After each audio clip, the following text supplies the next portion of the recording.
ഓ അവള് രാവിലെ തന്നെ ബബിൾക്കം ചവയ്ക്കാൻ തുടങ്ങി. നിനക്ക് എങ്ങനെയാടി ഇങ്ങനെ രാവിലെ തന്നെ ബബിൾക്കം തിന്നാൻ തോന്നുന്നേ? എനിക്ക് രാവിലെ തൊട്ട് തന്നെ ബബിൾക്കം ഇല്ലാണ്ട് പറ്റൂലടി. ഓ ചവയ്ക്കുന്ന കണ്ടില്ല, പശു പുല്ല് തിന്നുന്ന പോലെ ഉണ്ട്. പോടി, നിനക്ക് വേണോ ബബിൾക്കം? എനിക്ക് വേണ്ടേ, എനിക്ക് ഇഷ്ടമല്ല ഇതേപോലെ രാവിലെ തന്നെ ചവയ്ക്കാൻ. ഓ വേണ്ടെങ്കിൽ വേണ്ട. ഓ രാവിലെ തന്നെ ഓരോന്ന് വായിൽ അതും ഇതും കുത്തിക്കയറ്റി ചവച്ചോണ്ടങ്ങിരിക്കും. എന്തൊരു സ്മെല്ലാണോ എന്തോ. നിനക്ക് അങ്ങനെ തന്നെ വേണോടി.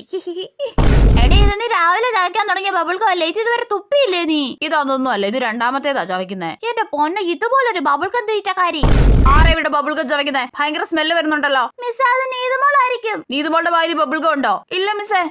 അയ്യോ ബബിൾക്കം തിന്നാൻ മറന്നു. ഫുഡ് കഴിച്ചു കഴിഞ്ഞാൽ ഉടനെ എനിക്ക് ബബിൾക്കം തിന്നാനുള്ളതാ. ഷടാ, ചോറും കഴിക്കത്തില്ല, ഒന്നും കഴിക്കത്തില്ല. ഏത് സമയം നോക്കിയാലും ഒരു കുന്ത്രാട്ടോ ചവച്ചോട്ടോ അങ്ങിരിക്കും. തുപ്പടിയത്. ആ തുപ്പി.